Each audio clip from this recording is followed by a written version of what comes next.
Donc le drone permet dans un premier temps une localisation des dégâts. On fait face aujourd'hui à des surfaces de parcelles de plus en plus importantes. Donc à un moment donné, il nous faut pouvoir intervenir rapidement dans les meilleures conditions. Et c'est vrai que c'est pas toujours facile, même pour un exploitant agricole et surtout dans des grandes parcelles de maïs, de nous localiser les dégâts. Avec un survol rapide, on a un état de situation, on sait localiser effectivement les tâches directement pour faire le comptage de pieds. Donc il y a cet outil-là pour la localisation des dégâts dans les grandes parcelles. C'est également un outil de sensibilisation des exploitants agricoles face à une situation de dégâts dont on ne connaît pas l'importance, leur montrer par une vue d'ensemble si réellement il y a des dégâts importants ou non. En parallèle, le cas échéant, quand il s'agit vraiment de dégâts importants, sur l'ensemble d'un territoire, on peut mobiliser davantage le chasseur concerné. Là aujourd'hui, on a souhaité aller plus loin. On a 2 télépilotes qui ont été formés parce qu'effectivement, on ne peut pas voler comme ça dans un cadre professionnel sans avoir un certificat. On a un télépilote qui travaille avec un capteur Sequoia et l'autre avec un logiciel qui est utilisé par ailleurs par déjà des assurances, mais qui a besoin d'être travaillé et amélioré pour l'estimation.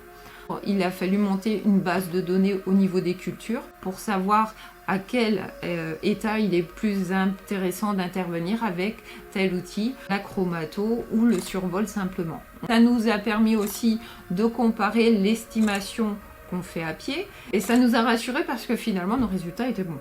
On est similaires, on est très proches, donc c'est que nos estimateurs se complètent très bien avec le drone. Au niveau gain de temps, on va prendre l'exemple d'une parcelle de 30 hectares de maïs sur pied. Ça va nous prendre une matinée.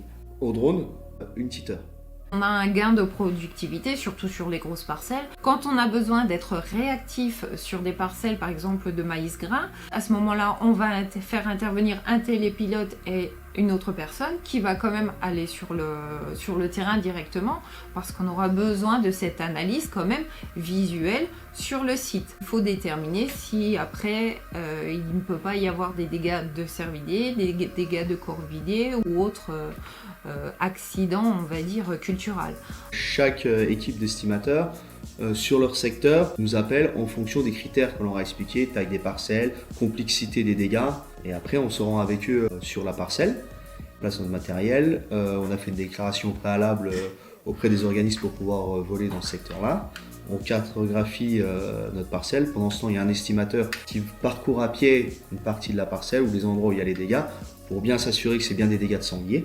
Ça reste complémentaire, mais ça offre un grand gain de productivité et de réactivité. Donc on répond plus facilement en plus, donc économiquement pour le fond, mais aussi on va plus vite chez l'agriculteur suivant. Derrière, lui, il peut récolter ou il peut retourner sa parcelle. Aujourd'hui, on tourne avec 2 drones puisqu'on a 2 grands secteurs est et ouest d'estimation. Ils interviennent sur les dossiers plus délicats, plus compliqués, pour de la sensibilisation, de la communication, des expertises plus longues, sur des surfaces plus grandes. À terme, c'est aussi peut-être travailler davantage sur l'estimation en tant que telle. Aujourd'hui, c'est une petite partie qui demande à être développée, qui intéresse également d'autres fédérations, d'autres structures pour l'indemnisation des dégâts, sachant que tout ce qui est nouvelle technologie, en particulier les drones, chaque année ils sortent de nouveaux modèles qui demandent effectivement à évoluer avec de nouveaux logiciels en parallèle. Aujourd'hui, l'intérêt c'est qu'à terme on arrive à sortir quelque chose réellement clé en main, ressortir les résultats directement assignés. Le fait qu'on puisse montrer une photo à l'exploitant agricole, ça permet effectivement de montrer qu'on a bien vu l'ensemble de la parcelle. On parle de la même chose, du même endroit, et on arrive à expliquer point par point ce qui s'est passé. Est-ce qu'il y a un impact de stagnation de l'eau, problème de désherbage? On arrive à tout envisager, mais au moins à un instant T, on voit la même chose. Au début, comme toute nouvelle technologie, la personne en face est un peu réticente. Après, on fait de la pédagogie, on leur montre, on les fait participer soit sur la tablette, soit avec le multicentral, on leur montre comment ça fonctionne. Et une fois qu'ils ont vu, ils sont surpris et ils trouvent ça très positif.